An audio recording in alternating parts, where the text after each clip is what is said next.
effort, get good luck going in their direction. You know, this has just been a weird day where it seems like any 50-50 ball, any question mark, any bloop that goes up in the air has landed safe for Indiana and landed in a fielder's hands for Michigan. It's just they need to maybe change the softballs they're using. I don't know what to do to change the luck as Hutch goes and has a conversation with Beaubien. Infielders having their own discussion there, and the outfielders just enjoying the time for a rest.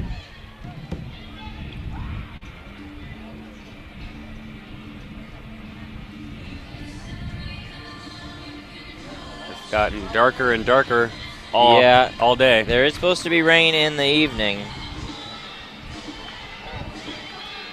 here in Ann Arbor, but not till 8 or 9 p.m. Hutchins leaves the circle. It's going to leave Beaubien in there. For better or for worse, she's just going to ride her till the end of the game. Yeah, I think with, 2/3 of an inning left in the regular time of the game, you can't really consider switching her out now. Maybe if this inning gets either really bad or we go to extras, you can consider putting Storako back in. But for now, you got to stick with Beaubien. There's a swing and a pop-up arcing foul, and it will drop into the fan area down that left field line. It's a very full crowd here today. A lot of folks standing over there watching. Near miss number 10. It's been a long time since we've had a near miss after getting a whole bunch in those first 2 innings. 0-1 the count. Galovich in her track stance at first. Track stance at second as well. 0-1 on Katie Lacefield. That one bounces in. And now the count is 1-1. Really good job, Carson, getting her body in front of that. She's not the regular catcher, but got her body there and stopped both Indiana runners from advancing. Well done.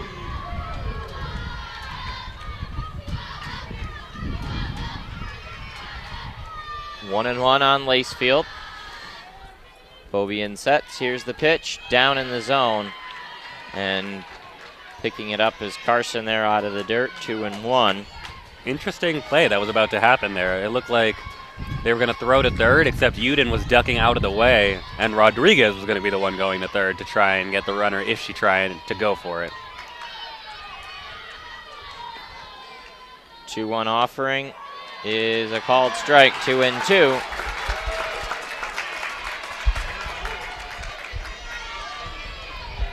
Top of the 7th inning. Indiana 6, Michigan 4. Yeah, this is a really big at-bat here with runners on first and second, a 2-2 count. This could go either way. The 2-2 swing and a pop-up off the screen, and the count remains 2-2. Lacefield really started that gigantic 4th inning for Indiana. There was a runner on, and she doubled in a run in the 4th off Beaubien, and then that's when things started to spiral out of control with the hit by pitch, and then the walk to Lambert leading to the Radcliffe single turning into the error in left field. 2-2 on Lacefield, swings, pops it up, shallow outfield. Canfield comes over and makes the play. 2 outs. Very good play. That was swirling. She had to change her direction twice and then stuck out her arm pretty much as far as it could go across her body, but did get the catch, and just for good measure, that big board is putting up a nice catch. Yeah, like you said, though, Beaubien inherited a couple of Storako's base runners. Lacefield had that double, and that kind of started all the difficulty of Beaubien's day. That was when she was still really struggling for control. Had a hit by pitch, home run after that. She was not having a good time to start. That pitch floats high to Davis. 2 outs in the inning. Juvia Davis, a hit by pitch in the 4th, and then a strikeout looking in the 5th.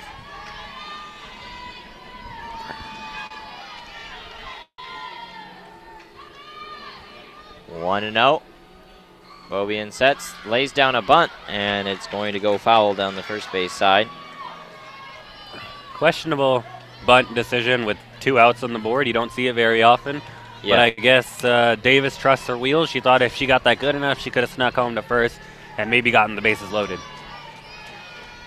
1-1 is the count on Davis. 2 outs in the inning. Beaubien looking to get out of this.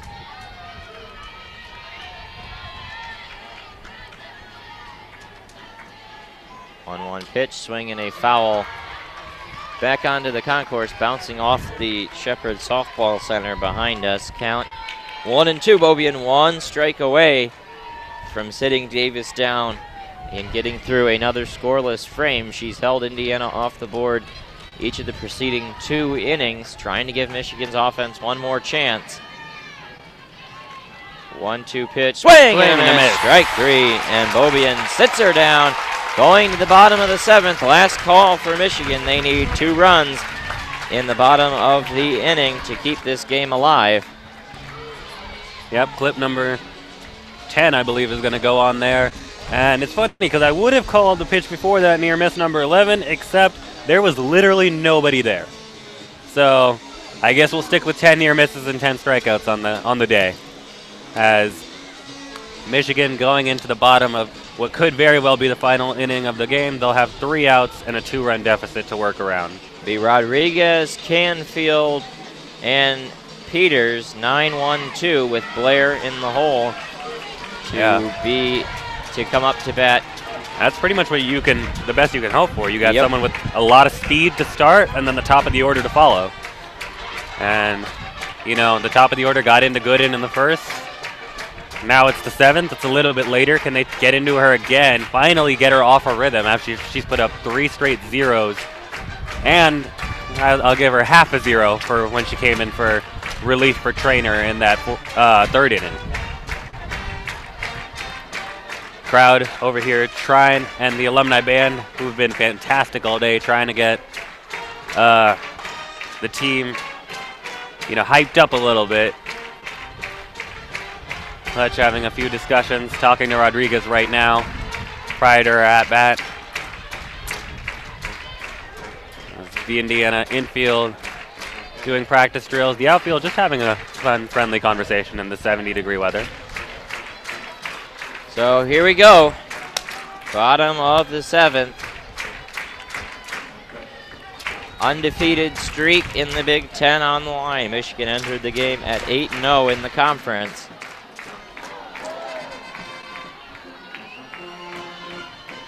Rodriguez is going to take her cut. She's not going to be pinch hit for, and Indiana is resting this game on the arm of Emily Gooden.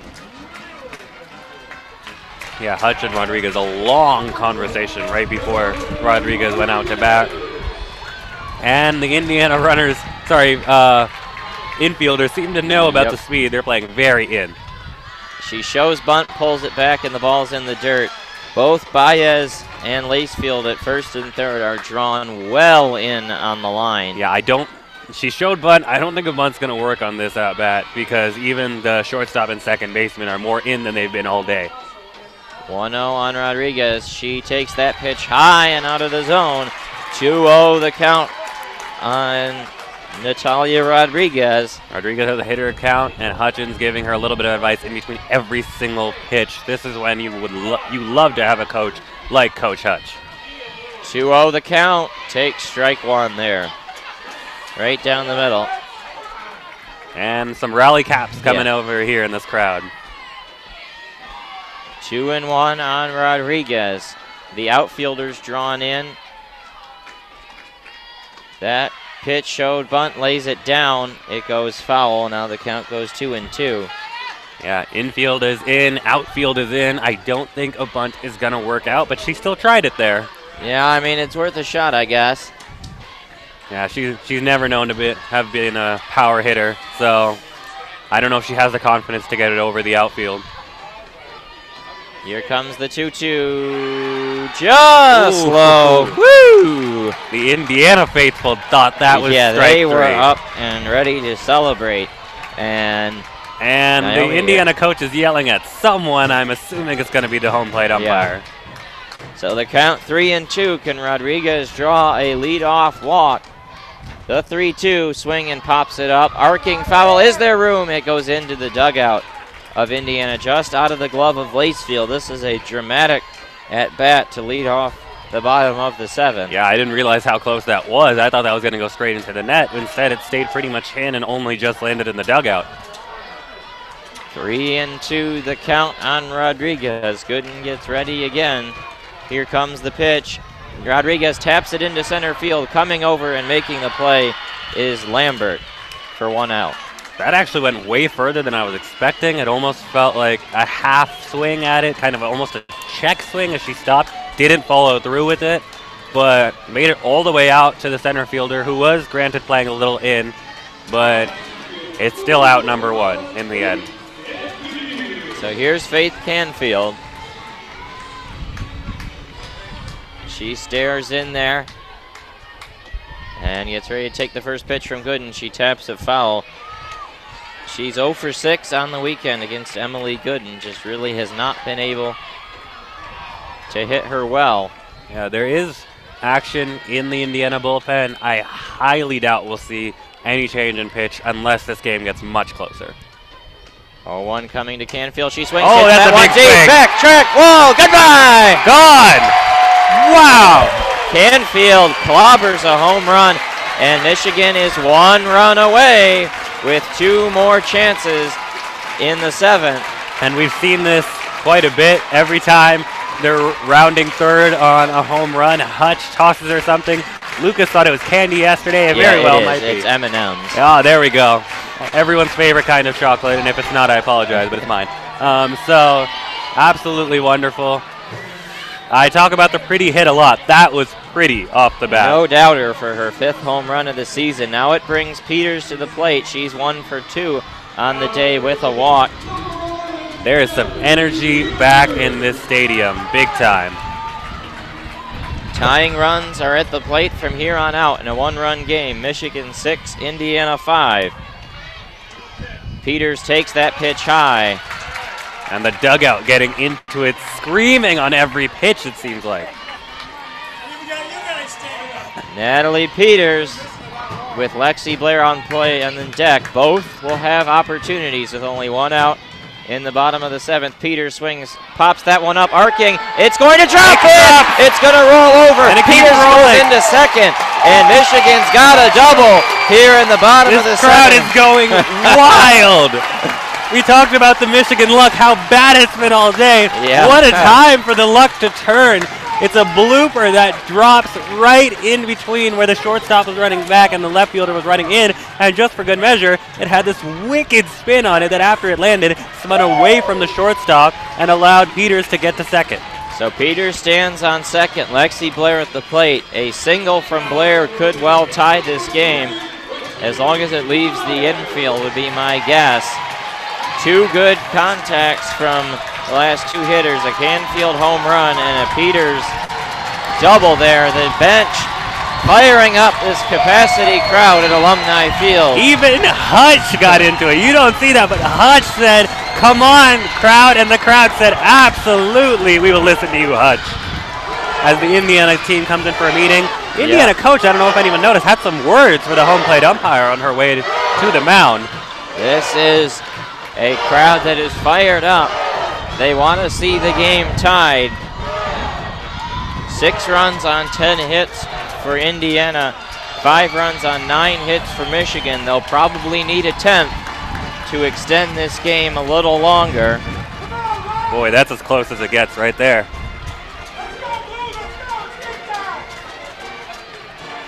Crowd really getting into this. So the conference in the circle breaks, and Norton heads back behind the plate. And there'll be more action in the bullpen as well. Yeah, a couple pitchers have headed down there for Indiana, trying to keep this game going. And unless there is a double play here, that means Alex Subject will get one last shot as well. With Blair at the plate, Subject on deck. Boy, that would be an appropriate ending on Alex Subject Day. Blair ready, she swings, hits that one, and it is going to be caught there by Lambert, coming over to make the play on a soft sinking liner. But here's Alex Subject, last chance for Michigan. Runner on second, 2 outs. Subject on the day is 2 for 3 with a home run earlier. Seemed like very good contact from Blair, not good enough. It went actually right in the gap between left and center, but close enough to the center fielder and slow enough through the air for the center fielder to catch up. It wouldn't shock me if Indiana walks Subject here, but they are, looks like they're going to pitch to her. and she calls time. Yeah, there's an Indiana coach yelling to the outfielders as that was happening. The shortstop, comes in to talk. Standing on second is Natalie Peters. She had a double after a Canfield home run. Subject ready to go. That pitch dives away. You might end up seeing Gooden kind of nibble on the edges. Yeah, I don't think she really wants to give Subject anything to hit, especially after Subject hit that homer. And I believe a double on the day. So she's had a very good day. 1-0 coming. That one is a little high. 2-0. That one looked pretty good. That one looked good, but instead it'll be the hitter's count for a hitter on her hitter's day, literally. Yeah. It is Alex Subject day. A double and a home run for her. The 2-0. Now here's the intentional walk. And 3-0 the count. And the last one will be well outside for ball 4. Subject draws the intentional walk. She heads down there to first, and now it's Mackenzie Nemitz's chance.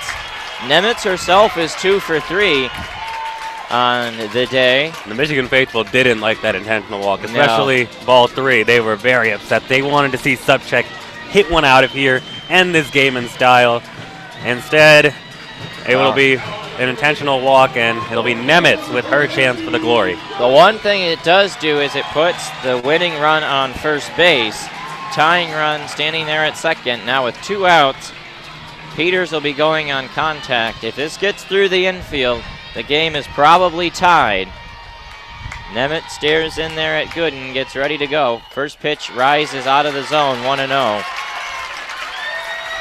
Yeah, Michigan hitters all much smarter in this inning, with the exception of Blair. I believe not a single one of them swung on the first pitch, which was what they struggled with in the 6th inning when it was 5 pitches and 4 batters.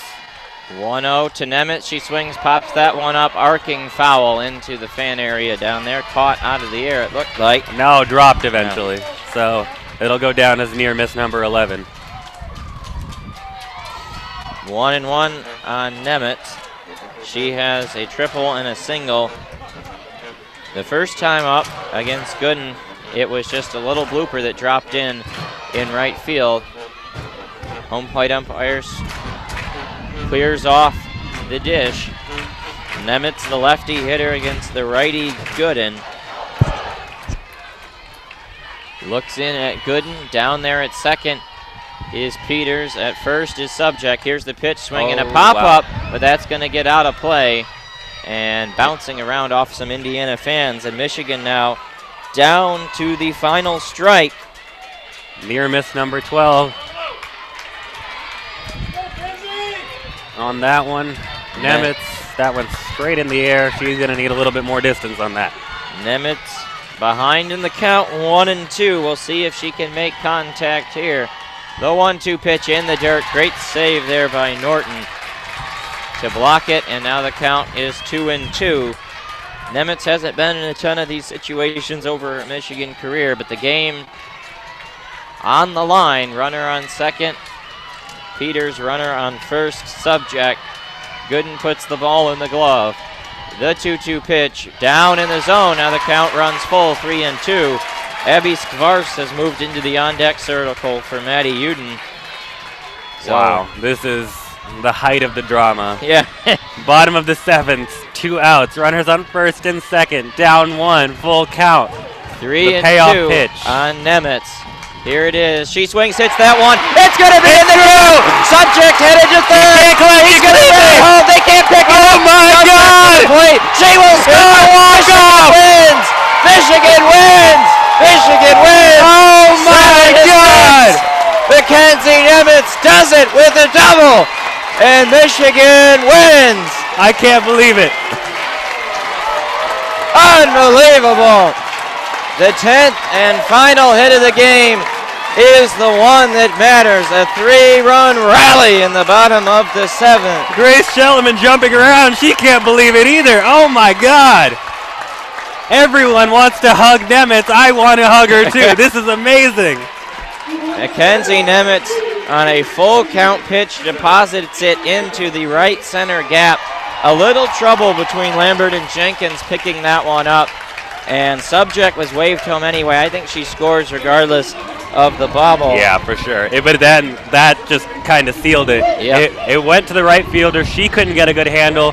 Then the center fielder came in, tried to grab it. She couldn't get a good handle. By the time it got into anyone's hands, it was pretty much already over. And that does it. Our final score in this one is Michigan 7, Indiana 6. Indiana 6 runs on 10 hits. Michigan 7 runs on 10 hits. Give Megan Beaubien the win in the game. The loss to Emily Gooden. And Michigan steals their 9th win of the Big Ten campaign. Absolutely. They had, quite frankly, no business winning that game, it seemed like, going into that final inning, bottom half of the inning especially. And then that home run to start the rally by, I believe it was Faith Canfield. Faith Canfield, yep. Then the double. Then the intentional walk, which I think really upset a lot of people because they thought it would be Subcheck to finish it off. They didn't have the best confidence in Nemitz. And then Nemitz went down 1 and 2. They were down to their last strike. She fought off a couple of pitches, made sure that it got to a full count, and on the first pitch with a full count, double into center right. Absolutely beautiful way to finish this game. And what a way for me to finish my first weekend calling softball. Oh my God, I've never been more excited. Beaubien goes to 16 and 3. Gooden drops to 6 and 4. Michigan now goes to 27 and 10 on the year and 9 and 0 in Big Ten play. Northwestern also 9 and 0. Minnesota 8 and 1. That's the Big Ten standings as we head in to the next weekend of play. You know, looking back on that game, I think the one crucial moment that will be forgotten is Beaubien with the bases loaded and 1 out in the top of the fourth rather, managing to limit the damage in that inning, keeping it then the next 3 innings scoreless to give Michigan this chance. Yeah, absolutely. You mentioned it perfectly. She was really struggling with her control, and then all of a sudden she got a strikeout, and that calmed her down. Her nerves kind of disappeared. Her control came back. She got the out. She got the strikeout there. She got the out to get out of the inning, kept them scoreless even when they were slightly threatening in the next few innings. And then Michigan, you know, they got kept quiet for 3 innings from when Gooden came back in. You can't keep any of these girls quiet for that long, especially the top of that lineup, who have been absolutely dominant, proved their dominance once again. Wonderful day for Subcheck, Alex Subcheck on Subcheck Day. Wonderful finish for Mackenzie Nemitz, and that smile on her face makes everything worth it. Final lines: Canfield 1 for 4 with a home run. Peters 2 for 3 with a walk and the big double. Blair 1 for 4. Subcheck 2 for 3, 3 runs scored and the intentional walk. Nemitz 3 for 4 with a double, a triple, and a single, 3 RBIs. Overitis goes 1 for 1 in her pinch hit opportunity. Storako 3 innings, 4 hits, 3 runs, 3 earned, 5 strikeouts. Beaubien 4 innings, 6 hits, 2 walks, 3 runs, only 1 earned, 5 strikeouts. For Indiana, Gooden 5 innings, 7 hits, 5 runs, all earned, 2 walks, just 1 strikeout. Tara Trainer 3 hits, 2 runs, 2 earned, 1 strikeout. Standout for Indiana offensively, Grayson Radcliffe 3 for 4 with 3 RBIs and a home run. It was a good weekend for Indiana in terms of offense at times, but just not enough to string together a coherent victory, and they fall short 7-6 today at the hands of the Michigan Wolverines. One more thing, I do hope Tara Trainer's okay. She did take the pitch off the face and got subbed out pretty much immediately after that. I hope she's fine. She pitched quite frankly fantastic yesterday. Even if she did lose, she pitched very well in her very few pitches today. The Michigan crowd absolutely loving it. They gave every player a cheer and a high five on their way to the Shepherd Softball Center. Yeah, and the kids now doing the run the bases after the game. There was one softball team that was here as a group. They were running the bases right now in team uniform. Yeah, I didn't realize they did this until I did the first game yesterday. I absolutely love this. If you're ever here in Michigan watching a softball game and you have a child 8th grade and under, or you are 8th grade and under, make sure you get a chance to do this. I'm from Virginia, so I was never young enough to come and do this. If I had the choice, I'd be doing this right now for sure. Well, that does it for us this weekend. Michigan sweeps the series with Indiana. They take the first game 4-1, the second game 3-2, and this one 7-6. Michigan has no midweek games this week. They will be in Columbus next weekend. We'll have the game Saturday and Sunday down in Columbus, and then back home. The next home game is last week of April against Penn State. There is a game against Michigan State on the 23rd. That'll be our next home broadcast. And until then, it was a blast here today, a long game, all the drama, all the excitement, but in the end, Michigan wins 7-6 over the Hoosiers to move to 9-0 in Big Ten play. From Akshay Luthra, Alex Drain, good night, and go blue from Alumni.